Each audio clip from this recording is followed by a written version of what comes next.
Bienvenida a esta tercera clase abierta en línea de este año académico 2025 que organiza el Instituto de Formación Técnica Superior número 14 en el marco de la actividad de extensión del espacio curricular Sistemas de Climatización de la Tecnicatura Superior en Eficiencia Energética. Esta clase está a cargo del profesor técnico superior Flavio Augusto Pons. Esta iniciativa que realizamos por segundo año consecutivo lo hacemos como instituto que depende de la Dirección de Educación Técnica Superior del Ministerio de Educación del Gobierno de la Ciudad de Buenos Aires. Y como propuesta orienta a dos propósitos. Por un lado, la mejora de la práctica de enseñanza en términos de calidad y pertinencia mediante el uso de nuevas tecnologías. Y por otro lado, la difusión de la producción de saber y de conocimiento técnico a la comunidad en su conjunto. Esta clase se titula con una pregunta, ¿querés bajar el consumo y pagar menos electricidad y gas? Y como tal, va a mostrar modos de conservación de la energía en el hogar con ejemplos de los espacios comunes que se descuidan y consumen mucha energía. Como les decía, el profesor de sistemas de climatización, que es una materia de la Tecnicatura en Eficiencia Energética, es Flavio Augusto Pons. Él es técnico superior en energía con orientación industrial, egresado del Instituto de Formación número 14, técnico en electrónica y es gerente de territorio de FPT Argentina. Y docente de la casa hace mucho tiempo, tiene mucha expertise, de modo que es un placer, un honor que esté con nosotros. Sí, y que sea generoso con su conocimiento también por segundo año consecutivo. Así que muchas gracias, Flavio, a todos los que nos acompañan, sí, profes, colegas y ahí interesados. Bueno, buenas tardes a todos. Ya María Eugenia hizo la introducción, así que no voy a aburrir más con eso. La idea de la clase o de esta charla es poder dar algunos consejos, algunas cuestiones vinculadas al ahorro energético, a la administración de la energía en nuestros hogares, porque muchas veces hay algunas cosas que uno hace un poco de costumbre o en automático y por ahí no tomamos dimensión de que muchos de esos son puntos de ahorro, ¿no? Yo voy a compartirles ahora pantalla. Le pido a cualquiera que tenga una duda o lo que sea que directamente abra el micrófono y hable, porque es medio complicado ver si ponen para levantar la mano y eso. Siéntanse libres de abrir el micrófono e interrumpir sin ningún problema para cualquier duda, consulta, comentario que quieran hacer.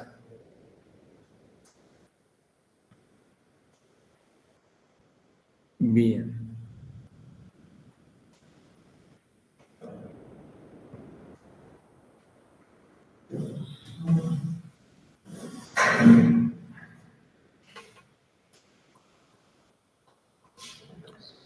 Bien, ahí imagino que ya están viendo la presentación y mi pantalla, ¿sí?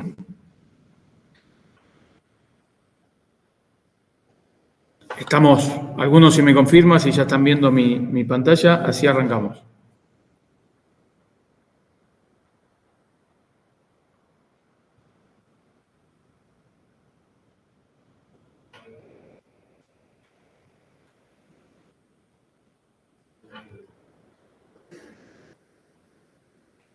Perfecto, arrancamos entonces.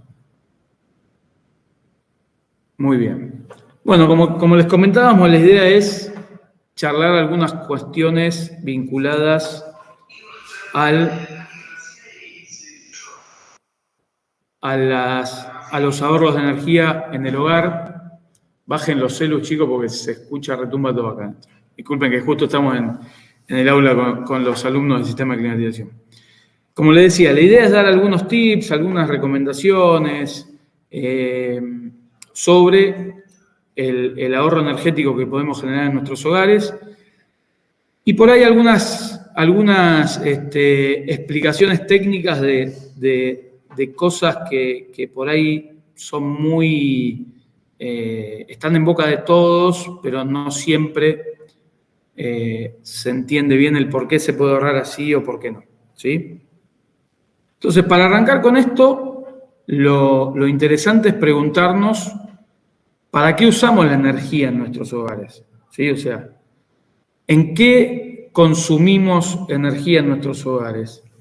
Y en general nosotros, en lo que es Capital Federal y la zona del AMBA, del Gran Buenos Aires, solemos tener dos típicas fuentes de energía que consumimos. Por un lado está el gas, que mide la distribuidora del gas para facturarnos a nosotros. Bueno, mide los metros cúbicos que consumimos, ¿sí? O sea, mide un volumen, ¿tá? Lo que nos está cobrando, lo que nos está facturando es un volumen de gas consumido, ¿sí? Ese volumen de gas consumido está asociado a una cantidad de energía, ¿sí? Si uno mira el detalle de la factura de gas, va a encontrar un equivalente en energía del metro cúbico consumido, ¿sí? En general está en el orden de las 9.800 kilocalorías, un poquito más, poquito menos, ¿sí? ¿Por qué? Porque la empresa, nosotros nos factura metros cúbicos, pero la empresa compra energía, ¿sí? O sea, Metrogas a nosotros nos factura los metros cúbicos, porque es lo que mide, y ellos compran energía. Entonces, ahí se hace esa transformación por el poder calorífico de cada metro cúbico que nosotros consumimos. ¿Para qué usamos la energía en forma de gas? Por supuesto que estoy hablando de la generalidad de los casos, ¿no? Cocinamos, ¿sí? Si bien hoy en día cada vez más por cuestiones de costo, por cuestiones de que se construye para vender y no se construye para vivir, se está pasando mucho a un esquema 100% eléctrico, pero en los casos más típicos se sigue dando que uno cocina con gas, que calentamos agua para uso sanitario con gas y mucha calefacción todavía es a gas, ¿sí? Con estufas a gas. Esos podrían ser los tres grandes grupos de utilización de la energía que nosotros tomamos de la red de gas en nuestros hogares, ¿sí? Siempre vamos a hablar de una mirada a nivel hogar, ¿sí? Por supuesto, no a nivel industrial. Después, la otra típica fuente de energía que nosotros consumimos es la electricidad, ¿sí? En este caso, ¿qué es lo que mide y factura la distribuidora eléctrica? Los kilowatt-hora consumidos, ¿sí? O sea, ya no es una energía calórica que nos miden el volumen y nos cuentan cuánto equivale cada metro cúbico en energía calórica, sino que ahora se mide energía eléctrica, ¿sí? Kilowatt-hora, ¿tá? Para hacer una aclaración rápida, kilowatt-hora es energía eléctrica, no es potencia. La potencia es solo los kilowatts, ¿sí? ¿Qué quiero decir con esto? Los watts o los kilowatts es una característica de un equipo, ¿sí? Yo puedo tener un termotanque eléctrico que tiene una potencia de 2 kilowatts. Cuando lo uso 1 hora, consumí 2 kilowatt-hora, ¿sí?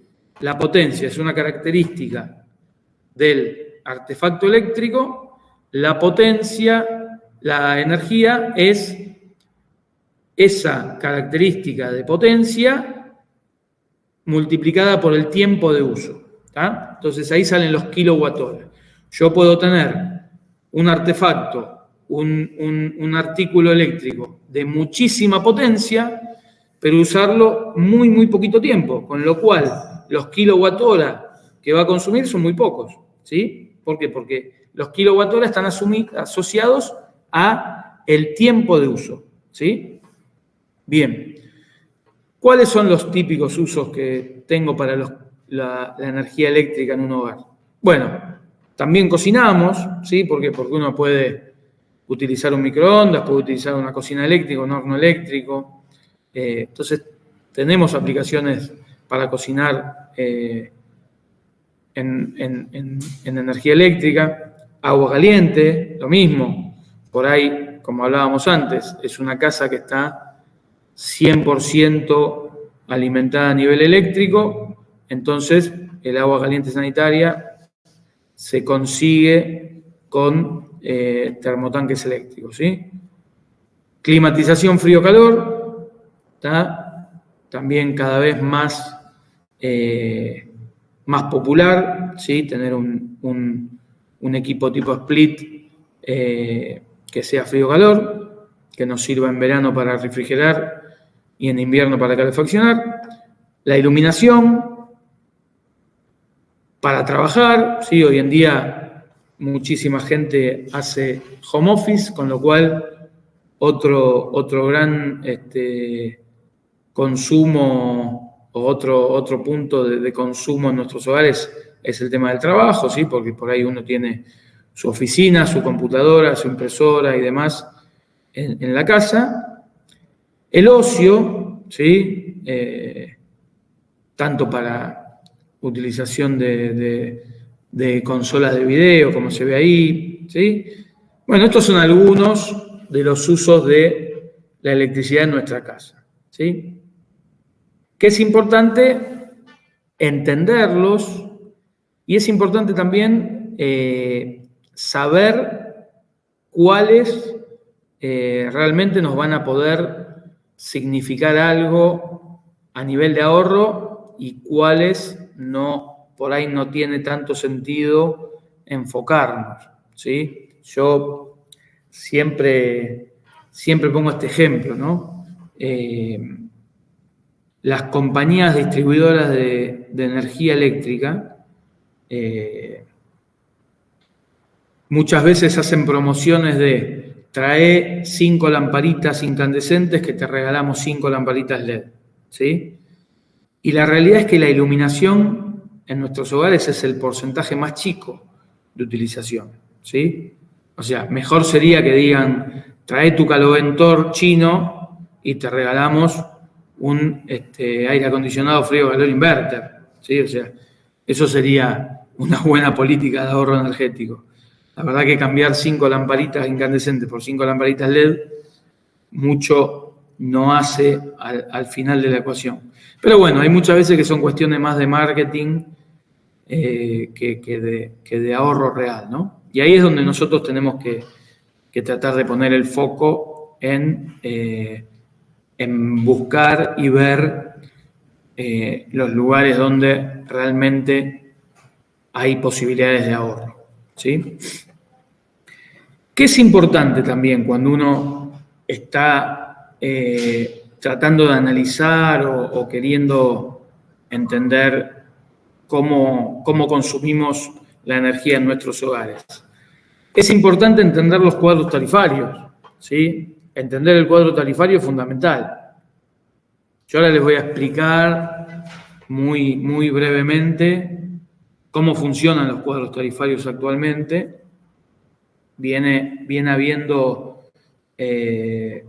muchos cambios en cuanto a el nivel de subsidio, en cuanto a los distintos niveles de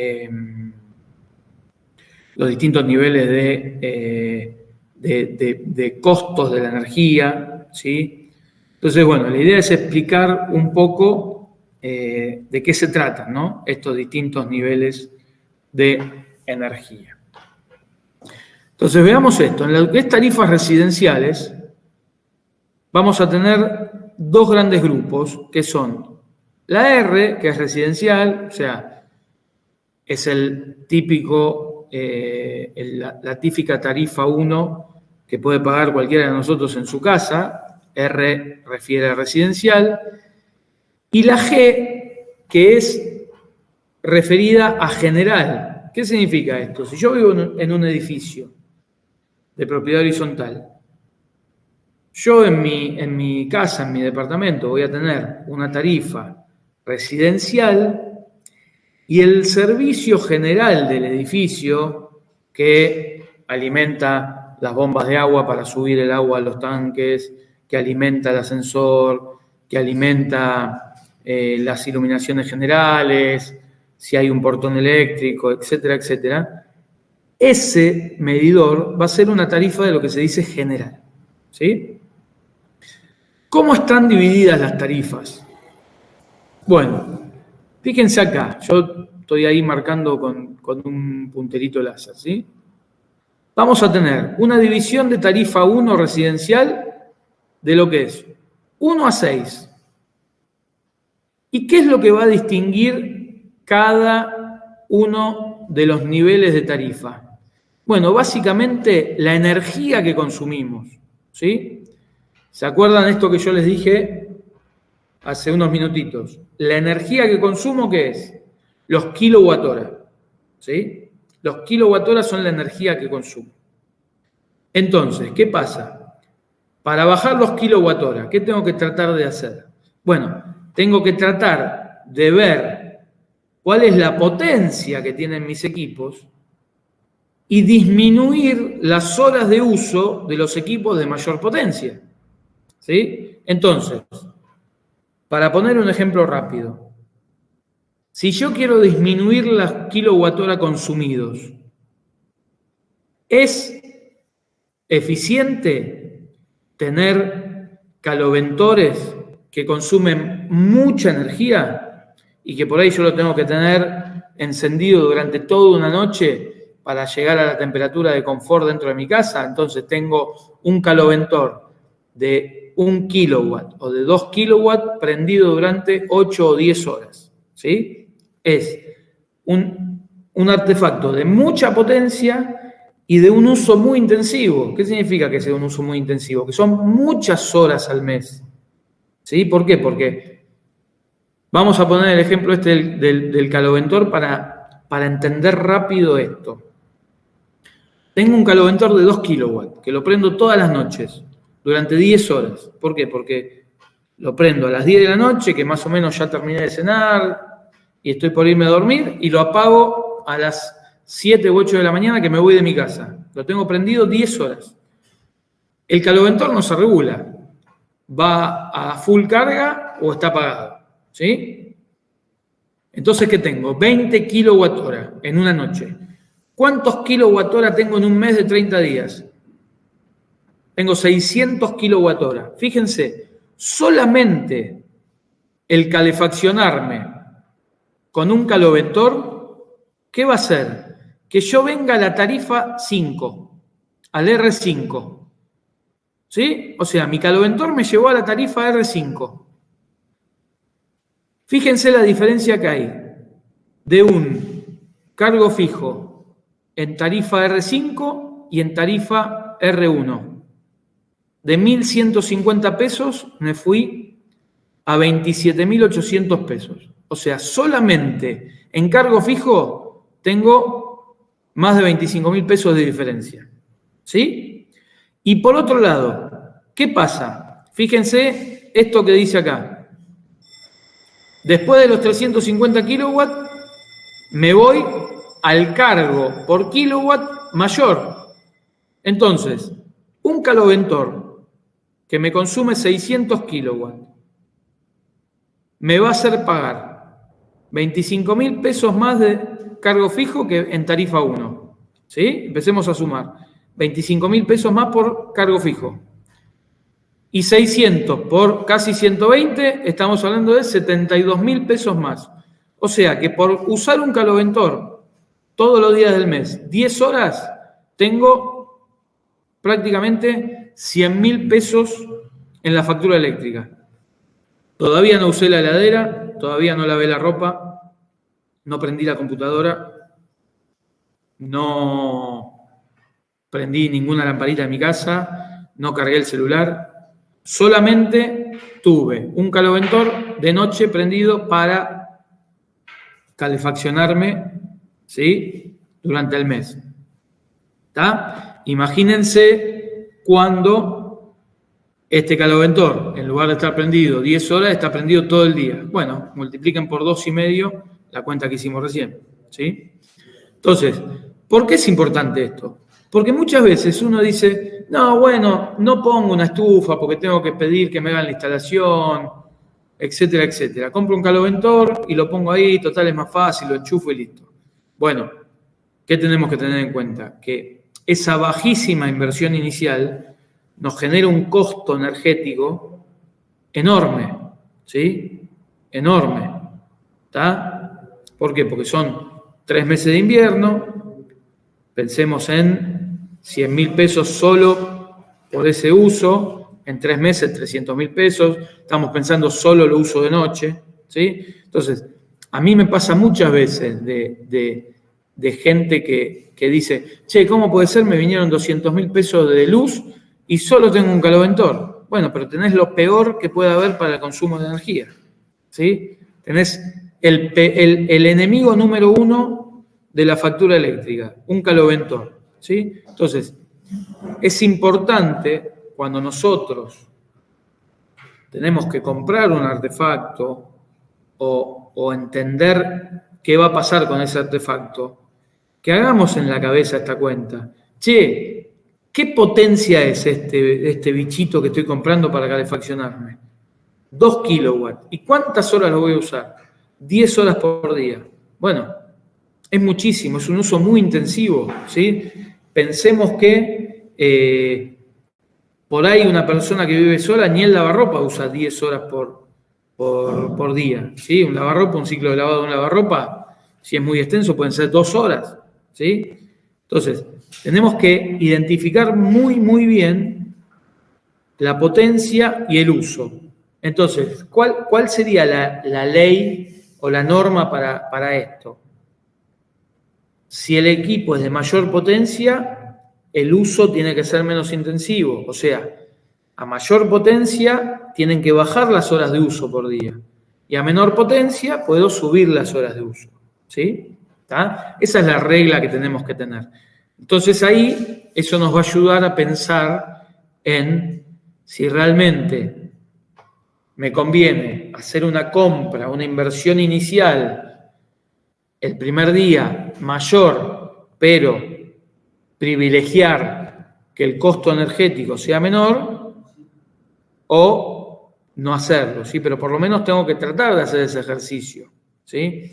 Después hacia el final de la charla vamos a ver un poco cómo interpretar la identificación en cuanto al consumo energético de los artefactos, ¿sí? Pero bueno, nos tenemos que quedar con esta idea en la cabeza a nivel eléctrico. Mayor potencia tiene que ser un uso menos intensivo. O sea, mayor potencia lo tengo que usar menos tiempo. Menor potencia lo uso más tiempo, ¿sí? El microondas lo usamos muchas horas al día. No, lo usamos para calentar una taza de agua, para calentar una comida, ¿sí? Son minutitos. Y el microondas tiene una potencia muy alta. Hay microondas que llegan al kilowatt y medio, a los 2 kilowatts, dependiendo del tamaño, ¿sí? Pero se usa muy poco. A nadie se le ocurriría pensar que el microondas es lo que le está generando un problema en cuanto a la tarifa eléctrica, ¿sí? Bien. Y vamos a ver un poquito qué pasa con el gas. Con el gas hay algo parecido, ¿sí? El gas, tenemos un cargo fijo, ¿sí? Que está asociado. Bueno, acá en esta captura no salieron los metros cúbicos de gas, pero en cualquier factura de gas lo ven el cuadrito, ¿no? También hay distintas categorías, ¿sí? R1, R2 primera, R2 segunda, R2 tercera, que va en relación al volumen de metros cúbicos de gas que mide la compañía, ¿sí? Y al igual que la tarifa eléctrica, mes a mes nos va reclasificando. Yo un mes puedo ser R6, al otro mes puedo pasar a ser R2, R1, R3. ¿Sí? ¿Por qué? Porque depende de la medición, me clasifican en una categoría. ¿Sí? Entonces, fíjense, lo mismo que teníamos antes. De R1 a R4 hay menos categorías y también veamos de R1 a R4 cómo cambia el cargo fijo. ¿Sí? ¿Qué pasa en el gas? En el gas no hay tanto cambio en el cargo por metro cúbico si se dispara el cargo en R4, ¿sí? ¿Tá? Que estamos hablando de un nivel de consumo ya muy grande, ¿sí? Pero lo mismo, acá también tenemos que evaluar esto que hablábamos antes. Mayor potencia tiene que ser equipos de menor utilización, de menos horas, menor potencia, equipos de mayor utilización. Pongamos un caso también típico de todos los días, ¿sí? Un horno. Un horno tiene una potencia muy grande, ¿sí? Un horno puede ser de 5.000 kilocalorías, hablando en cuanto a potencia a capacidad calorífica. Pero un horno lo uso para cocinar, 1 hora, 1 hora y media, después lo apago. En cambio, una estufa la tengo prendida todo el día por ahí, ¿sí? Y si no tiene un sistema de control para ir prendiendo o apagando el quemador cuando se necesita, si yo tengo una estufa muy grande prendida todo el día, consumo muchos metros cúbicos, ¿sí? Acá no importa la fuente de energía, lo que importa es menor potencia, uso más intensivo, mayor potencia, uso menos intensivo, ¿sí?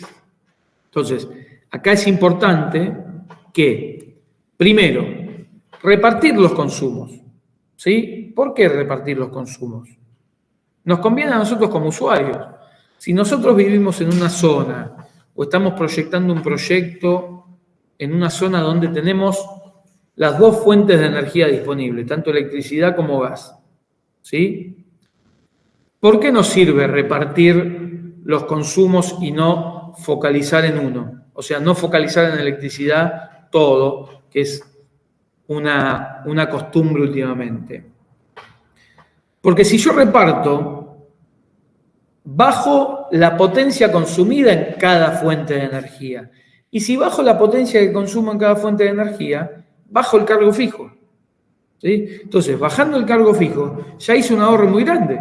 Fíjense lo que pasaba con el cargo fijo de electricidad, se multiplicaba por 25 veces, de 1.000 y moneditas a 28.000 y pico de pesos, y lo que pasaba con el de gas también, ¿sí? En la última escala ya teníamos como 60.000 pesos, ¿sí? Entonces, distribuyendo los consumos, logro bajar el cargo fijo, ¿sí?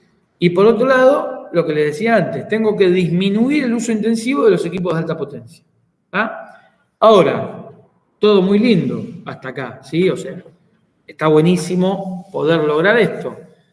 Pero la realidad es que todos nosotros ya vivimos en una casa, salvo alguno que esté con un proyecto nuevo, ya vivimos en una casa que está como está. Entonces, hay que ver qué podemos hacer para mejorar o detectar estos puntos de falla que puede haber que nos están haciendo consumir mucha electricidad o mucho gas, ¿sí? Entonces yo puse algunos ejemplos y después, cuando terminemos con la charlita, podemos charlar un poco entre todos, ver experiencias propias y discutirlas y pensar soluciones entre todos, ¿sí? Fíjense este ejemplo. Este ejemplo es muy típico, ¿sí? Yo ahí puse una imagen robada del Google, ¿no? Pero yo muchas veces voy a casa de amigos y demás y veo que están calentando el agua para el mate y la pava está completamente rodeada de la llama del gas en la hornalla, ¿sí? Bueno, la realidad es que todo ese fuego que va por el costado, por supuesto, hay una parte que está tocando la pava, ¿sí? Pero hay mucho de ese calor que lo estamos regalando a la atmósfera, ¿sí? Entonces, estamos poniendo muchísima más energía de la que necesitamos para calentar el agua. Entonces, para cocinar, ¿cuáles son dos principios que tenemos que tener?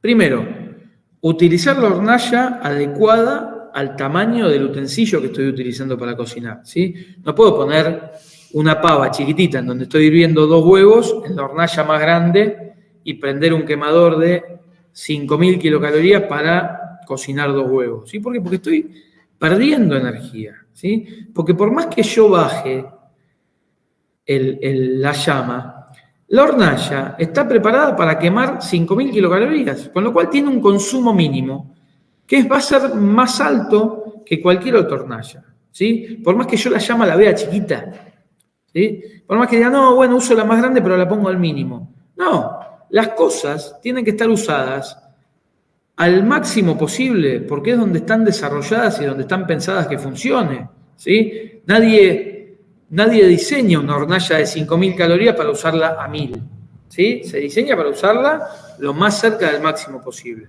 Entonces, cuando cocinamos, utilizar la hornalla adecuada al tamaño del utensilio, ¿sí? No me puede sobrar hornalla abajo de lo que yo coloqué arriba de la hornalla, ¿sí? ¿Me puede sobrar utensilio? Sí. ¿Puedo tener una olla más grande? Bueno. Pero no puede ser al revés. No puede ser que la ollita que puse arriba de la hornalla sea más chiquita que la hornalla. ¿Tá? ¿Por qué? Porque se va un montón de energía que no pega contra la superficie de la hornalla para hacer el intercambio de calor con lo que tengo dentro de la hornalla para cocinar, ¿sí? Y segundo, lo que hablábamos recién, el fuego no tiene que exceder el diámetro del utensilio, ¿sí? ¿Por qué? Porque por los costados, si bien hay superficie de contacto, la mayoría de ese fuego, de ese calor que está pegando en los costados, pega en el costado del utensilio, pero también se disipa, ¿sí? Entonces, una tontera, pero que muchas veces uno piensa, bueno, pero lo caliento más rápido, ¿sí? Está bien, pero lo calentamos más rápido, pero en la ecuación potencia-tiempo, por ahí es mejor que tarde 1 minuto más, pero no derrochar toda esa energía por los costados, ¿sí? Porque estamos hablando de minutos de diferencia, ¿sí? Calentar el agua del mate, ¿qué puede llevar? ¿5 minutos o 10 minutos? ¿Sí? No es que son 4 horas o 5 minutos. Entonces, este es un detalle chiquito, pero que al final del día hace también una diferencia en energía que no estamos usando y estamos gastando sin sentido, ¿sí? Otro ejemplo interesante, ¿sí? Que también muchas veces no atendemos o no le dedicamos el tiempo necesario, y vieron que se va el otoño, empieza el invierno y empiezan las publicidades, ¿no? En la radio, en la tele, de ventanas tal marca, ventanas tal otra marca, doble vidrio, con buen sellado, etcétera, etcétera. Cuando uno hace una cuenta en relación a el aire que se infiltra por una ventana o por una abertura, ¿qué significa esto? Yo cierro la ventana en una habitación, en una cocina, en un comedor diario, en lo que sea. Cierro una ventana, ¿sí? Esa ventana tiene juntas, ¿sí? Tiene un montón de juntas que pueden estar mejor o peor selladas, pero pueden tener un nivel de desgaste, burletes resecos, burletes mal puestos, burletes que desaparecieron, que se rompieron y nunca más los repusimos, que dejan entrar infiltraciones de aire, ¿sí? Infiltraciones del aire exterior. Entonces, imaginémonos, en el invierno, si yo estoy sentado cerca de una ventana que tiene un nivel de infiltraciones muy alto porque está mal armada, porque tiene burletes en muy mal estado, burletes resecos, porque se le rompieron las rueditas, entonces la ventana no pega toda la superficie contra el marco, sino que arriba queda un poquito separada. Todo lo que se nos ocurra que genere infiltraciones por una ventana. ¿Qué va a pasar? Por más que esa ventana tenga el mejor doble vidrio, el nivel de infiltraciones que va a tener va a ser muy superior a la aislación del doble vidrio, ¿sí? O sea, una ventana con infiltraciones que tenga doble vidrio no me sirve de nada, ¿sí? O sea, una ventana con malas juntas, con malos burletes, puede tener el mejor doble vidrio, y terminé gastando la plata sin sentido, ¿sí? ¿Por qué? Porque las pérdidas por infiltraciones que se pueden dar en una ventana siempre van a ser mayores que lo que es la pérdida por superficies vidriadas, ¿sí? Tanto pérdida de calor como ganancia de calor, ¿sí? ¿Por qué? Porque yo en invierno pierdo el calor, por supuesto porque quiero que mi casa esté a una temperatura mayor que el exterior, pero en verano gano el calor, ¿sí? ¿Por qué? Porque yo quiero que mi casa esté más fresca que el exterior. Entonces, tanto en un sentido de circulación del calor como en el otro, siempre es más importante mejorar las infiltraciones que mejorar las superficies vidriadas, ¿sí? Es mucho menor la inversión en mejorar infiltraciones que la inversión en cambiar un vidrio simple, estándar de ventana, es mucho más económico que un doble vidrio, ¿sí? ¿Por qué? Porque el doble vidrio tiene toda una tecnología y materiales que lo hacen mucho más costoso, ¿sí? Entonces, cuando uno hace el balance, bueno, mejor cubrir las infiltraciones que cambiar los vidrios, ¿sí? ¿Por qué? Porque las infiltraciones nos hacen salir de la zona de confort, ¿sí? Yo creo que a todos les ha pasado de estar en un ambiente y que la persona que está cerca de la ventana esté abrigada o con mucho calor, dependiendo de la estación del año, ¿no? Muy abrigada en invierno y con mucho calor en verano, y el que está más alejado de una abertura en invierno hasta sienta mucho calor porque el nivel de temperatura es mucho mayor que el confort, y que en verano sienta mucho frío. ¿Por qué? Porque está muy cerca de un aire acondicionado en modo refrigeración y está sufriendo el frío de más, ¿sí? Bueno, esto es una pérdida de la sensación de confort, ¿sí? ¿Por qué? Porque se generan corrientes de aire que a la persona con la que impacta esa corriente de aire lo sacan de la sensación de confort. Entonces, ¿qué tenemos que lograr nosotros? No tenemos que lograr solo decir, bueno, no, che, con esta estufa o con este aire acondicionado se debería refrigerar o calefaccionar bien este ambiente. Lo que tenemos que lograr es que la sensación de confort sea estable, sea pareja en todo el ambiente, ¿sí? No puedo yo desplazarme 2 o 3 metros en un ambiente y entrar en confort o salir de confort, ¿sí? No es lógico, ¿tá? Es el ejemplo típico que yo doy es una oficina donde hay 3 personas que en invierno con la calefacción prendida igual tienen un caloventor prendido abajo del escritorio, y hay 2 personas que ya no saben ya si sacarse la remera por el calor que están sufriendo, ¿sí? Bueno, eso se debe a que el ambiente tiene una aislación, un nivel de envolvente malo, ¿sí? Y en general eso pasa por infiltraciones, ¿sí? Infiltraciones ya sean a nivel de viento o también en verano muchas veces a nivel de sol, ¿sí? Que yo tengo una ventana vidriada muy linda, pero que me entra sol y me genera una mancha de sol en el piso, que es muchísima energía que estoy dejando ingresar al ambiente, ¿sí? Entonces, vamos a graficar un poquito esto y ver algunos errores típicos, ¿sí?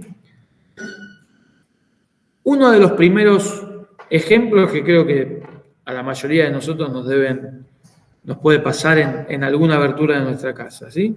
Yo ahí, para ilustrar esto, puse una puerta, así que puede ser la puerta de entrada a una casa. Y vamos a ver algunas variables que nosotros, como técnicos en eficiencia, utilizamos ¿para qué? Para ponerle un valor a las variables, ¿sí? O sea, cuando nosotros damos una recomendación de, bueno, mirá, sería bueno reemplazar esta abertura, sería bueno reemplazar este muro, tenemos que hacer esa recomendación desde un punto de vista técnico y calculado, ¿sí? No podemos decir, bueno, creo que podemos cambiar esta abertura, creo que podemos hacer esto, porque me parece. Sino que tenemos que colocar un valor que se pueda entender el costo energético, que se pueda entender si yo te hago una recomendación de reemplazar una abertura, de cambiar de posición una puerta, cuánto es el retorno, cuánto es la ventaja económica que voy a recibir a partir de esa mejora. ¿Sí? ¿Por qué? Porque al final del día, la eficiencia y el ahorro es una cuestión de plata. ¿Sí? Por supuesto que hay cuestiones vinculadas al cuidado del medio ambiente y demás. Pero en general uno quiere ser eficiente a nivel energético porque la energía es cara. ¿Sí? La energía hay que pagarla. Entonces, si uno usa mucha energía, tiene que estar dispuesto a pagar mucha plata por esa energía. Es una parte muy importante del costo de vida. ¿Sí? ¿Por qué? Porque mientras yo más confort quiero tener y soy menos eficiente en llegar a completar ese nivel de confort, más plata en energía voy a tener que pagar. Si yo soy más eficiente en llegar a mi nivel de confort, pago menos energía. ¿Por qué? Porque soy más eficiente, pago menos energía, pago menos plata. Entonces es importante para nosotros como técnicos en energía y como diseñadores de sistemas de climatización y asesores, poder dimensionar a nivel potencia y esa potencia llevarla a un nivel de energía. Entonces, fíjense, vamos a poner un ejemplo muy sencillito que creo que cualquiera de nosotros lo puede estar viviendo. Una puerta de entrada a una casa. Ancho de una puerta, 1 metro, para poner un valor sencillo en las cuentas. Y podemos tener una separación entre el piso y la puerta, supongamos de 3 milímetros, ¿sí? Puede ser 2, puede ser 1, pueden ser 5, no importa. Es un ejemplo. ¿Qué área nos da esto? Bueno, 0.003 metros cuadrados, ¿sí? Y vamos a calcular la tasa de ventilación. ¿A qué le llamamos nosotros a la tasa de ventilación? La tasa de ventilación es la cantidad de aire, la cantidad de volumen de aire exterior que va a ingresar a nuestro ambiente por ese pequeño, ¿sí? Por esa pequeña separación de 3 milímetros que hay entre el piso y la puerta de nuestra casa. ¿Sí? Entonces, para sacar la ventilación tenemos que multiplicar a ese área que calculamos por la velocidad del viento. ¿Sí? Yo acá puse este valor que es 3.89 metros sobre segundo, que es la velocidad del viento. ¿De dónde sacamos nosotros como técnicos esta velocidad? ¿Sí? Este dato que se ve acá. Ese dato nosotros lo sacamos de la norma IRAM, que es una norma IRAM que nos da información climatológica de diferentes puntos de la Argentina durante 10 años. ¿Sí? Entonces, ¿de dónde sale este valor? Este valor sale de que la norma nos dice que la velocidad del viento promedio en Buenos Aires en el invierno es de 14 kilómetros por hora. Para poder calcular la tasa de ventilación, lo necesitamos pasar a metros sobre segundo. ¿Sí? ¿Cómo pasamos de kilómetros por hora a metros sobre segundo? Bueno, la cuenta es fácil, hay que dividir por 3.6. ¿Por qué? Porque multiplicamos por 1000 para ir de kilómetros a metros. Y dividimos por 3600 para ir de horas a segundos. ¿Sí? Bueno, esos 14 y poquitos kilómetros por hora nos dan casi 4 metros sobre segundo. Multiplicado metro por metro cuadrado nos da metro cúbico sobre segundo. Entonces, por esta abertura, por debajo de la puerta, están ingresando a nuestra vivienda, ¿cuántos? 0.012 metros cúbicos sobre segundo. ¿Sí? O sea, nosotros soplamos por debajo de la puerta y vamos llenando ese globo que es nuestra habitación con 0.12 metros cúbicos. ¿Sí? ¿Cuánto tenemos que soplar para llegar a tener 1 metro cúbico? Bueno, 100 segundos, ¿no? 100 segundos. En 100 segundos corremos la coma 2 posiciones, tenemos 1 metro cúbico. ¿Está bien? O sea, en 100 segundos, 1 metro cúbico. En 3.600 segundos, 36 metros cúbicos. ¿Se entiende? ¿A cuenta? O sea, metimos 36 metros cúbicos en nuestro ambiente de aire exterior. ¿Sí? Entonces, ¿cuál es la cuentita que hacemos nosotros? 1.300. 1.300 es la energía que nosotros necesitamos para subir 1 grado una masa de aire.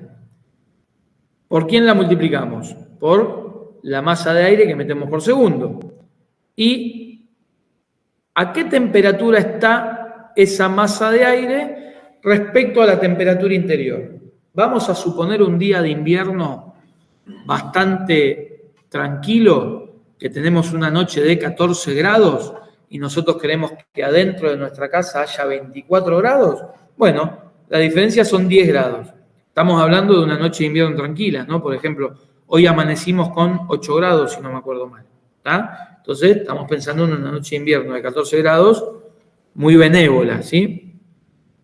Bueno, fíjense, esa puerta nos consume 151 watts. ¿Sí? Esta abertura de esa puerta equivale a 151 watts. En un día de 14 grados parejo, si yo quiero mantener dentro de mi casa 24 grados, ¿cuánto pierdo por debajo de esa puerta? 3.64 kWh. ¿Qué hicimos? Multiplicamos 151 watts potencia por 24 horas de uso. ¿Por qué? Porque lamentablemente la puerta está en mi casa 24 horas. 3.64 kWh. En un mes son 109 kWh. ¿Sí? Acordémonos cuánto costaba 1 kWh en el cuadro tarifario de Edesur. ¿Sí? Vamos al nivel 1. Es el más caro, son 120 pesos. O sea que tenemos, para hacer una cuenta redonda, unos 12.000 pesos de energía que estamos pagando. ¿Para qué? Para calentar el aire que entra por abajo de esta puerta. ¿Sí? Fíjense cómo pusimos en potencia, en energía, y lo transformamos en plata que sale del bolsillo y hay que ir y pagarla a la distribuidora eléctrica. ¿Sí? ¿Por qué? Porque tenemos una diferencia abajo de la puerta de 3 milímetros y entra aire frío a la noche, a la mañana, durante el día. ¿Está? ¿Qué podemos hacer acá? Ir a la ferretería y comprar un burlete. ¿Cuánto puede costar un burlete? No sé, pero seguramente con 12.000 pesos lo compramos. ¿Sí? Entonces, esa pérdida de energía de 3.64 kilowatts lo bajaremos a la mitad, lo bajaremos a 3/4, ¿sí? Pero ya hicimos una bajada ¿de qué? De energía, ¿sí? ¿Por qué? Porque esta energía que vamos a usar nosotros para calentar ese aire frío que viene por abajo de la puerta, ¿quién nos lo va a dar? La estufa, nuestro aire acondicionado frío-calor, ¿sí? Hay un artefacto mecánico dentro de nuestra casa que está teniendo que usarse más intensivamente porque estamos teniendo entrada de aire frío, ¿sí? Entonces, fíjense qué ejemplito fácil de una abertura, ¿sí? ¿Qué hacía mi abuela hace 30 años atrás o 40 años atrás, pobrecita, cuando estaba todavía entre nosotros? Ponía la viborita de arena abajo de la puerta. ¿Y qué evitaba con eso? Bueno, hacía la veces de burlete, ¿sí? Tejía el crochet y adentro ponía la bolsa con arena y la tiraba abajo de la puerta. Y cuando yo entraba a saludarla, a visitarla a la casa, apenas cerraba la puerta, me decía, volvé a poner la bolsita de arena. ¿Para qué? Para que no entre el viento, ¿sí? O sea, no estamos inventando nada nuevo. Por supuesto que mi abuela no hacía la cuenta de que son 150 watts por 24 horas con el cuadro tarifario. Pero mi abuela sabía que por ahí abajo entraba aire frío. Y ese aire frío le pegaba en los pies, le molestaba, la sacaba del confort, ¿sí? Todo lo que charlamos. Entonces, cosas simples, ¿sí? Burletes en las ventanas, burletes bajo las puertas, ¿sí? Es un ahorro gigante a nivel energético. No hace falta sacar la ventana y poner un doble vidrio hermético de PVC sellado y armado por la NASA. Nosotros mismos nos podemos poner un día de viento al lado de la ventana y ver dónde están las infiltraciones. Poniendo la mano. Si ponemos la mano, nos va a pegar el viento frío. Entonces ya sabemos que ahí hace falta un burlete. Compramos burlete en la ferretería, lo colocamos. Ahora está muy masificado el burlete. Viene con pegamento, tiene distintas formas para que entre mejor en la ventana, que no haga interferencia y que la ventana se pueda cerrar bien. Hay un montón de marcas. Entonces, es importante esto, porque por ahí nosotros decimos, che, la estufa no funciona, sigo teniendo frío. Bueno, pero estamos viendo si la envolvente nuestra está realmente separándonos del exterior, porque de eso se trata tener una envolvente, de separarnos del exterior, de separarnos de las inclemencias del tiempo, ¿sí? Entonces, importante esto, ¿sí? Las infiltraciones por las aberturas, ¿sí? Muy importante. Otro tema también interesante, que es este. ¿Qué nos dice la termodinámica? Sin aburrir mucho, porque no nos vamos a meter a hablar de termodinámica, ¿no? Pero, ¿cuál es una de las leyes más básicas del comportamiento de la temperatura? ¿Sí? Y la típica frase del frío no existe. Bueno, en la realidad el frío no existe, sí. Es la ausencia de temperatura. ¿Está bien? Si yo tengo un cuerpo a 30 grados y tengo un cuerpo a 15 y hago que se toquen, el cuerpo de 30 grados le va a empezar a ceder, va a querer hacer que el de 15 grados se haga parecido a él en temperatura, ¿sí? Y van a estabilizar la temperatura de los dos cuerpos, ¿sí? En alguna temperatura promedio, pero el cuerpo de más calor va a querer ir hacia el que tiene menos calor, ¿sí? Así va la energía. La energía calórica va de la fuente caliente a la fuente con menor temperatura, de mayor temperatura a menor temperatura, ¿sí? Entonces, fíjense esto, que yo realmente pienso esto, ¿no? Y vamos a hacer un poquito acá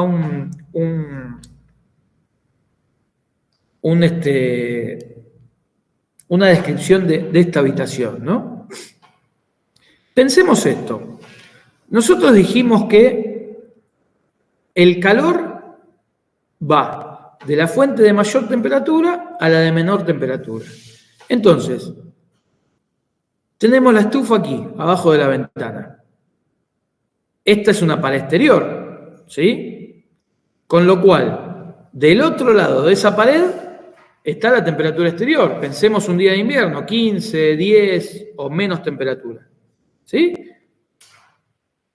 ¿Y qué va a hacer el flujo de calor? ¿El flujo de calor va a buscar el camino más largo o va a buscar el camino más corto?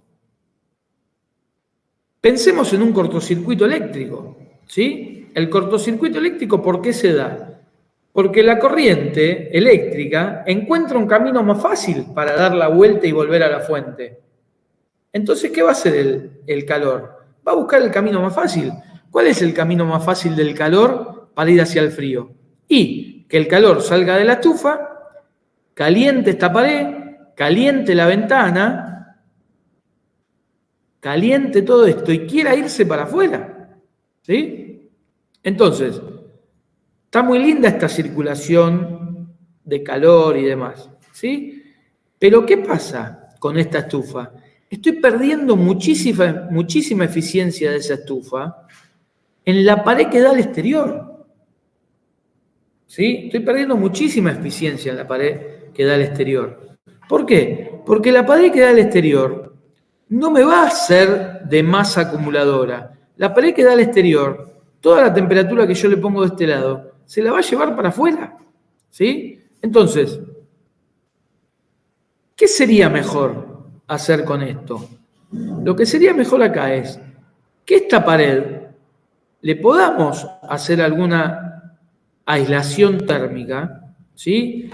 ¿Qué es una aislación térmica que le podemos hacer a una pared en nuestra casa sin hacer una obra faraónica? Poner una plaquita de telgopor y arriba una placa de Durlock de yeso para poder masillar y pintar, ¿sí?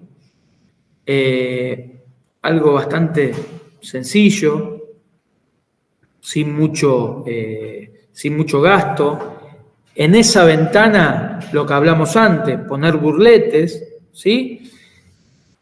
Y tratar de poner las estufas en paredes interiores que no sirvan de masa acumuladora, ¿sí? Imagínense, si yo esta pared acá del fondo, del otro lado tengo un baño, pongo esta estufa sobre esta pared, esa pared va a absorber calor. ¿Y ese calor hacia dónde va a ir? Va a ir hacia el ambiente de mi baño. Entonces, me va a ayudar a que mi baño no esté tan frío. Porque en general, ¿qué pasa en los baños? Y los baños son lugares donde tienen ventilación. Con lo cual, acuérdense de lo que vimos antes de las ventilaciones.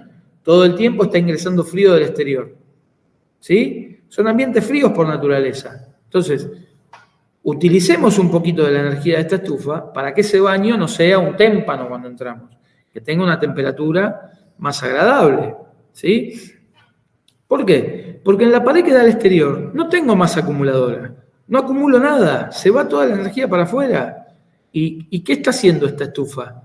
Está perdiendo mucha energía en intentar calefaccionar una masa de aire infinita, ¿sí? Yo siempre pongo el ejemplo de por qué nosotros en invierno nos colocamos la camiseta, la remera arriba, un buzo, 2 buzos, una campera. No nos abrigamos para protegernos del frío, porque acuérdense, el frío no va a venir a nosotros. ¿Por qué? Porque el calor va de la masa caliente a la masa fría. Lo que nosotros hacemos cuando nos abrigamos es evitar que nuestro calor se vaya, es contener a nuestro calor para que no se vaya, para que nuestro cuerpo no pretenda calefaccionar el universo. ¿Por qué? Porque nos morimos, porque nuestro cuerpo no le da la energía acumulada para calentar el universo.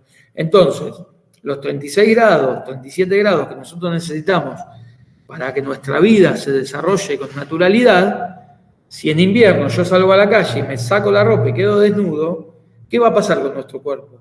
Va a empezar a ceder energía, va a empezar a ceder temperatura. Y se le va acabando la energía. Y si se acaba la energía, nuestro cuerpo se enfría. Si nuestro cuerpo se enfría, se acabó nuestra vida, ¿sí? Entonces, ese mismo concepto hay que entenderlo y naturalizarlo en nuestra forma de vivir, ¿sí? En ser conservativos de la temperatura, ¿está? Eso es lo que nosotros tenemos que lograr, conservar la temperatura. Entonces, mi fuente caliente, ¿la voy a poner al lado de la fuente fría? Pongámosla un poco más lejos, ¿sí? Pongámosla en una pared que nos sirva de masa acumuladora, que nos sirva para mantener un poco la inercia térmica. Y la pared, la envolvente que nos separa del exterior, tratemos de mejorarla, de hacer una mejora en cuanto a su aislación, en cuanto a su separación de la intemperie con nosotros. ¿Ah? ¿Cuál es un caso típico de esto que últimamente se está empezando a notar mucho más? Es el caso de las estufas de tiro balanceado, ¿sí? ¿Qué hacemos nosotros con la estufa de tiro balanceado? Las estufas de tiro balanceado son las estufas más seguras. ¿Por qué son seguras las estufas de tiro balanceado? Porque todo el escape, todo el oxígeno, ya, digamos, no todo el oxígeno, perdón, todos los gases de escape, todo el monóxido que generan, los sacan de la habitación que están calefaccionando, ¿sí? La estufa de tiro balanceado tiene una cámara de combustión que calienta una placa, que esa placa, al contacto con el aire de la habitación, que se genera un termosifón, o sea, calienta el aire, sube, ese aire caliente se empieza a enfriar, baja, la estufa lo vuelve a tomar, lo calienta, lo sube, y se da esta circulación de aire. Esa cámara de combustión, gracias a la entrada y salida de aire exterior, no consume oxígeno del ambiente para realizar esa combustión, sino que consume oxígeno que toma del interior y expulsa los monóxidos, los gases ya quemados al exterior. Entonces son muy seguras, ¿sí? Yo puedo tener una estufa de tiro balanceado en ambientes donde están poco ventilados, como una habitación para dormir, sin tener un riesgo de asfixia por justamente que la estufa consuma el oxígeno interior. Pero ¿qué pasa? Por una cuestión de practicidad en la instalación, la mayoría de las estufas tiro balanceado que se colocan con la salida trasera, ¿sí? Entonces, ¿dónde tengo que colocar esa estufa de tiro balanceado? Y la tengo que colocar sí o sí en una pared que da al exterior, ¿sí? ¿Por qué? Porque no la puedo colocar en una pared que da al interior porque estaría teniendo toda esa salida de escape a un ambiente habitable. Y justamente es lo que quiero evitar con una estufa de tiro balanceado. Pero ¿qué hay hoy en día y cada vez más marcas están teniendo disponibles? Las estufas de tiro balanceado con salidas laterales, ¿sí? Entonces, ¿qué pasa? Esa salida lateral yo tengo que llevarlas hacia el exterior a través de un muro, ¿sí? Entonces, ¿qué logro al llevar esa salida de aire caliente al exterior a través de un muro? Que en ese paso de los gases de escape por un tubo que está metido dentro de un muro, ese calor del aire lo va transmitiendo hacia ese muro. Entonces, ¿qué logré otra vez? Logré tener una masa acumuladora de calor. Entonces, vuelvo al ejemplo que yo puse antes. Veamos acá arriba. Yo tengo la estufa para este ambiente que está acá, ¿sí? Acá donde estoy girando con el puntero láser, yo tengo un ambiente. Y tengo la estufa que me está calefaccionando ese ambiente. Aquí está el tubo de salida de gases, ¿sí? Bueno, ese tubo de salida de gases va a estar caliente, muy caliente, ¿sí? Con gases a muy alta temperatura. ¿Y qué estoy haciendo? Estoy calefaccionando este muro. ¿Qué voy a tener de este lado del ambiente? Y voy a tener un muro caliente. Voy a tener un muro que va a irradiar calor hacia este ambiente. Entonces, ¿qué logré de esa estufa de tiro balanceado? Logré aumentarle el rendimiento, aumentarle la eficacia muchísimo comparado con una estufa de salida trasera que coloqué en el pulmón de mi edificio, mirando un patio, ¿sí? O sea, esto es lo importante y lo interesante de usar estufas de tiro balanceado de salida lateral contra la típica de salida trasera, ¿sí? Que gano eficiencia, ¿sí? Mejoro el confort interno y mejoro el confort interno, ¿por qué? Porque subo la eficiencia de mis artefactos. Si subo la eficiencia, voy a gastar menos energía, y si gano menos energía, gasto menos plata. Y si gasto menos plata y tengo más confort, estoy en la mejor ecuación posible, ¿sí? Bien. Un ejemplito más, y después ya vamos a pasar un poquito a charlar de lo que significa las etiquetas de eficiencia energética, y después abrimos un poco la charla a preguntas, consultas o algún tema que quieran conversar. Otra cuestión muy masiva últimamente también es la cuestión de la climatización convencional o inverter, ¿sí? Tanto en heladeras como en equipos de climatización, ya sea para frío o para calor. ¿Qué pasa? ¿Cuál es la gran diferencia entre un equipo del tipo convencional o un tipo inverter? Cuando nosotros tenemos un equipo convencional, el equipo tiene la capacidad de funcionar al 100% de su capacidad o cero. ¿Qué significa esto? O está prendido y genera toda lo que puede o está pagado, ¿sí? No hay términos medios, ¿está bien? No hay términos medios. ¿Cuál sería el caso de un equipo convencional? Sería este caso, ¿sí? Esta curva en color gris que vemos acá, ¿sí? Ese sería el caso de un equipo convencional. O estoy a full o estoy en nada. Entonces, si mi temperatura está fijada en esta rayita gris de acá, ¿qué pasa? Cuando perdí la temperatura y tengo que empezar a generar el frío, en el caso de un equipo de refrigeración, me voy al tope, genero, llegué a la temperatura que quiero, me apago. No hago nada, me voy a tope, llegué a la temperatura que quiero, apago, ¿sí? Es como un ciclo donde estoy a full o estoy en cero, estoy a full o estoy en cero. ¿Por qué?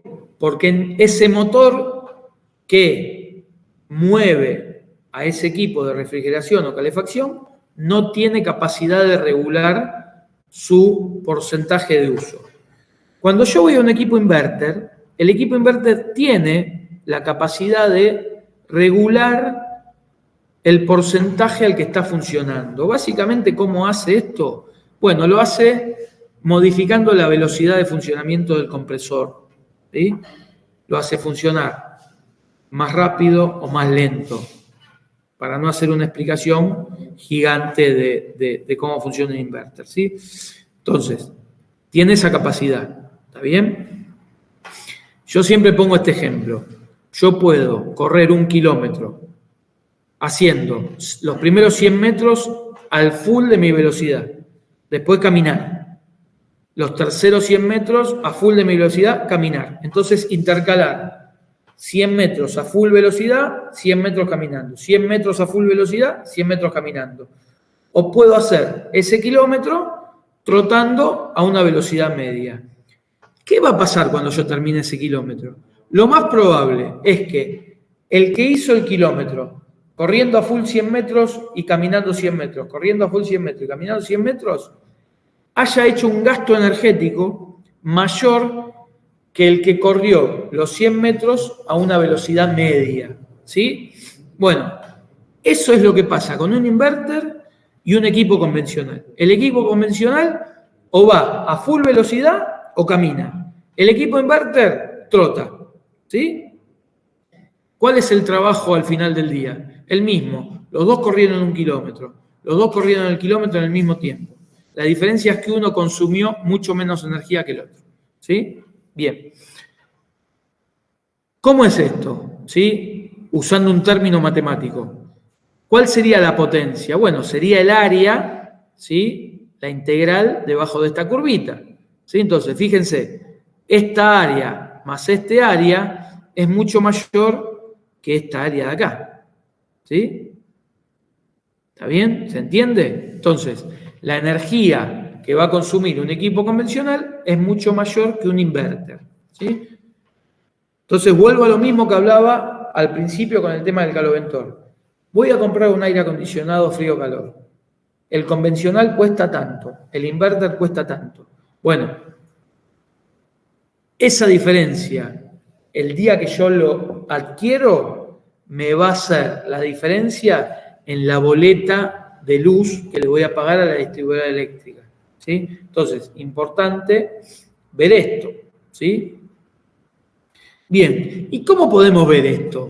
¿Cómo nos damos cuenta nosotros como usuarios de qué electrodoméstico comprar? ¿Cuál es mejor a nivel de eficiencia energética? Bueno, hace un tiempo que nosotros en Argentina tenemos una ley que los equipos tienen que venir con un etiquetado de eficiencia energética, ¿sí? Incluso hasta los autos, ¿sí? Los autos hoy en día en el parabrisas tienen pegada la etiqueta de eficiencia energética, ¿sí? Si bien el auto, uno compra un auto por muchas otras cuestiones, pero bueno, hoy la regulación también pide que los vehículos que tienen un consumo de energía térmica en el combustible tengan el etiquetado de eficiencia energética. Hay dos formas de llamarle al coeficiente, ¿sí? Uno referido a la capacidad frigorífica y otro referido a la capacidad calórica. En definitiva, la relación es la misma, pero lo van a encontrar muchas veces como dos medidas distintas, ¿sí? Uno es lo que se llama EER, ¿sí? Que es el ratio de eficiencia energética. ¿Y esto qué es? El ratio de eficiencia energética. En general se usa para los equipos de refrigeración, ¿sí? Y es la capacidad frigorífica en kilowatt sobre el consumo eléctrico en kilowatt. ¿Qué significa esto? Si yo tengo un equipo frío que tiene un grado de eficiencia energética A, por ejemplo, ven que acá dice A, el ratio de eficiencia energética es mayor a 3.2. Significa que cada kilowatt de capacidad frigorífica que tenga ese equipo, para saber la potencia eléctrica, lo tengo que dividir por 3.2. ¿Sí? Entonces, si yo tengo un equipo de 3.200, de 3.2 kilowatts de capacidad frigorífica, a nivel eléctrico voy a precisar una potencia de 1.000 kilowatts, ¿sí? Esos 3.2 kilowatts los divido por 3.2, que sería el límite inferior, y saco la potencia eléctrica. Entonces voy a comprar un aire acondicionado frío. Veo esto, ¿sí? 3.2 y un G 2.2. Entonces, a la misma capacidad frigorífica, un equipo que tiene una clasificación G, ¿sí? Como mucho va a tener una división para llegar a los kilowatts eléctricos de 2.2 contra 3.2. O sea, estoy mejorando, ¿sí? De 2.2 a 3.2, ¿cuánto? Y estoy mejorando casi un 50%, ¿sí? O sea, estoy yendo a un 50% más de eficiencia, ¿sí? Entonces, importante que buscar equipos A, y ahora que empezaron con los equipos inverter a tener una presencia muy grande en el mercado, vamos a encontrar A más.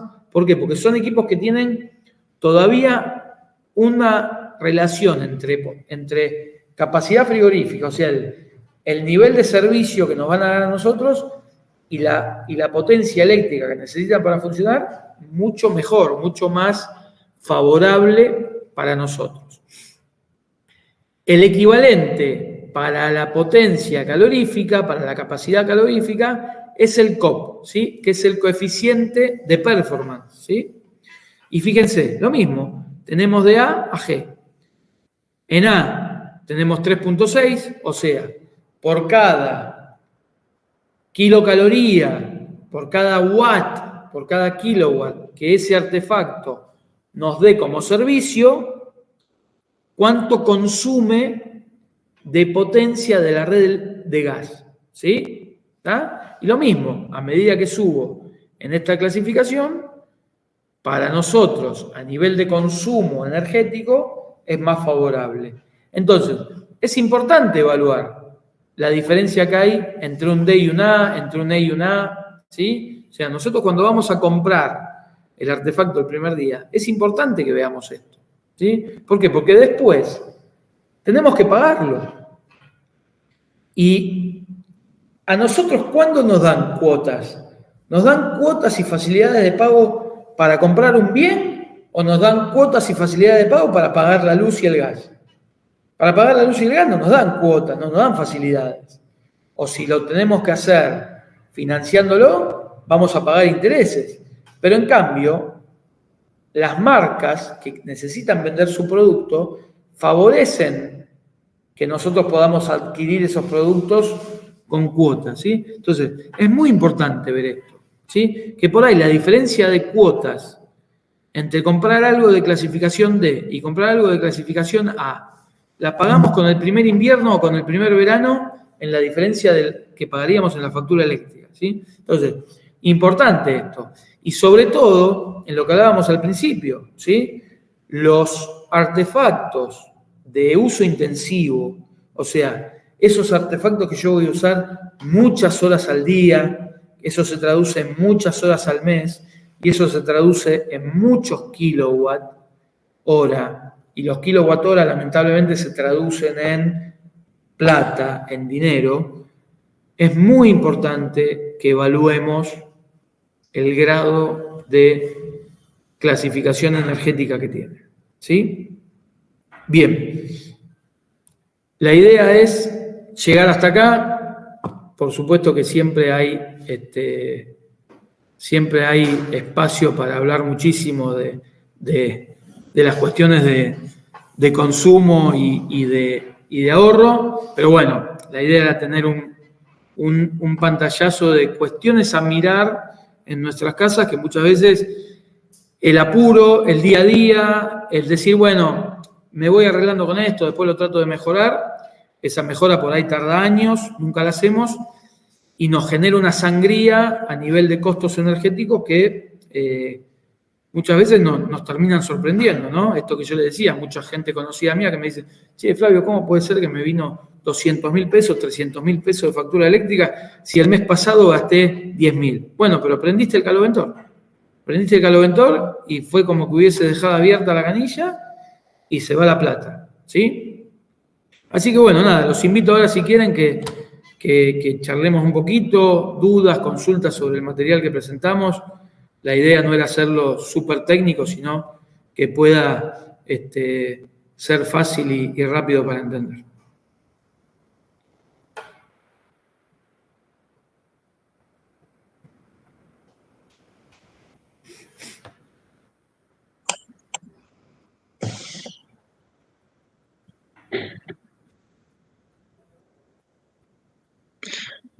Buenas noches. ¿Qué tal, César? Bien, profe. Una consulta. ¿Las cocinas eléctricas son eficientes realmente? Mirá, un poco lo que hablábamos, ¿no? ¿Cuánto cocina uno en la casa? ¿Cuántas horas al día cocina?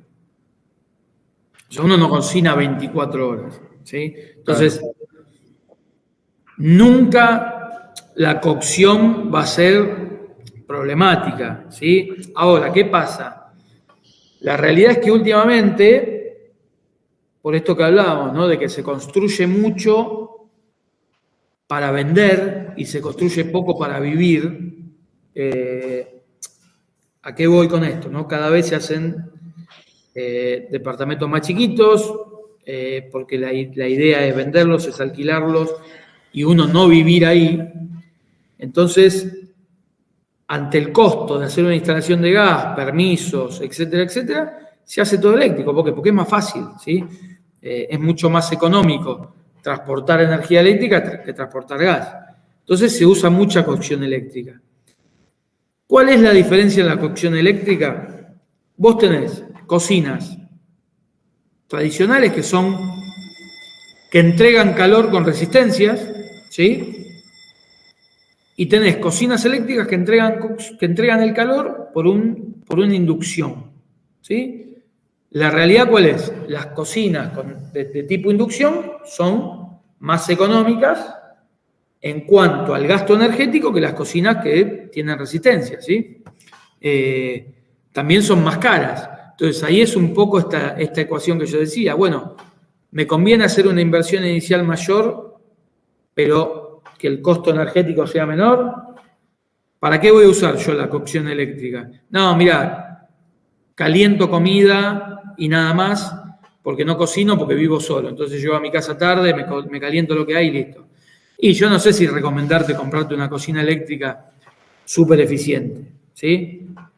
Ahora, vos me decís, no, mirá, yo tengo una familia, somos 6, cocino todos los días, a la mañana, al mediodía, a la tarde la merienda y a la noche la cena. Y sí, te conviene comprar una cocina más eficiente, ¿tá? Porque ya el uso que le vas a dar es más intensivo, ¿tá? Entonces, siempre hay que ver esta ecuación, ¿sí? Yo siempre digo que las cosas no son ni malas ni buenas, son más eficientes o menos eficientes en una torta donde yo sé el uso intensivo que le doy a cada cosa, ¿sí? Yo soy el que sé dentro de mi casa cuántas horas al día cocino, cuántas horas al día uso tal artefacto, ¿sí? Entonces, hay que tener en cuenta esa ecuación.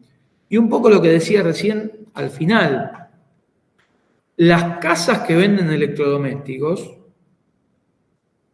favorecen que vos compres electrodomésticos, ¿sí? Entonces, te van a dar las mismas cuotas y te van a cobrar el mismo interés para que vos compres la mejor cocina o que compres la peor cocina. A los tipos no les interesa mucho si vos después gastás 100 kWh, 10 kWh. Ellos venden electrodomésticos, ¿sí? El negocio que hacen lo hacen igual, vendiendo el producto más eficiente o el menos eficiente, ¿sí? Entonces, ahí están nosotros decir, che, no, me conviene comprar el más eficiente porque tengo cuotas y lo que no gasto en energía eléctrica lo uso para pagar una cuota más cara, porque por supuesto el electrodoméstico más eficiente va a tener un costo de adquisición mayor porque tiene mayor tecnología, pero por ahí en un verano o en un invierno recuperé esa diferencia en las cuotas, pero ya me queda un ahorro por toda la vida útil de ese bien, ¿sí? Que por ahí una cocina o una heladera, uno no se compra una cocina o una heladera todos los veranos. Yo la heladera que tengo en mi casa la tengo desde que me casé hace 18 años. O sea, toco madera para que no se rompa hoy a la noche cuando llego a mi casa. Pero digo, es un bien que dura mucho. Entonces, el costo de adquisición comparado al costo de ciclo de vida, o sea, el costo que esa heladera me genera a mí todos los meses por funcionar, termina siendo despreciable, ¿sí? Entonces, ahí es donde nosotros tenemos que empezar a ser inteligentes en no dejar de ver el uso que le doy a lo que compro, ¿sí? En siempre estar pensando esto, ¿no? Porque cada vez es más claro que las cosas, los bienes, son más caros cuanto menos me cuesta mantenerlos, ¿sí? O sea, si yo produzco un bien, que yo sé que yo lo vendo, y el usuario de ese bien va a gastar 2,50 pesos por mes para mantenerlo funcionando bien, yo como fabricante, ¿qué voy a hacer? Voy a valorizar mi bien, ¿sí? ¿Por qué? Porque sé que el usuario después no va a tener problema en usarlo. Entonces, nosotros como usuario tenemos que entender esa lógica también y tratar de generarnos las herramientas para entrar en esa lógica de comprar bienes con buena tecnología, con bajo costo de ciclo de vida y, por supuesto, con larga vida útil, ¿no? Y esto se da mucho en el aire acondicionado, en las heladeras, en las cocinas, ¿sí? Por ahí una computadora la compro y en 2 años me quedó vieja. Entonces, qué sé yo, me voy a poner a ver si la fuente de la computadora gasta 110 watts o 105 watts. Es despreciable en un ciclo de vida de 2 años, ¿sí? Pero en los bienes que yo sé que son de larga vida útil, ahí es donde yo tengo que ponerme realmente a ser fino en lo que voy a comprar, ¿sí? Después, si es más eficiente o menos eficiente, si conviene o no conviene, es lo que hablábamos antes. Bueno, el uso intensivo o no que le voy a dar, ¿sí? Pero yo siempre digo, hay que jugar, ¿no? Hay que tomar decisiones con una mirada de 360 grados, ¿no? No con una mirada del momento puntual en el que entré a la casa de electrodomésticos o me fui a comprar algo y pensar solo en esa foto de ese instante, ¿sí? O sea, hay que pensar a largo plazo, no es, che, tengo que solucionar este problema hoy y lo soluciono como puedo. ¿Sí? Hay que tratar de tener esa miradita de 360 y no pensar solo en la adquisición, sino en todo el ciclo de vida. Porque por ahí lo que puede pasar con algo más barato, de menos tecnología, es que se rompa muy rápido. ¿Sí? Gracias. Bueno, profe, muchísimas gracias por los ejemplos. A mí me quedó de todo, admirada por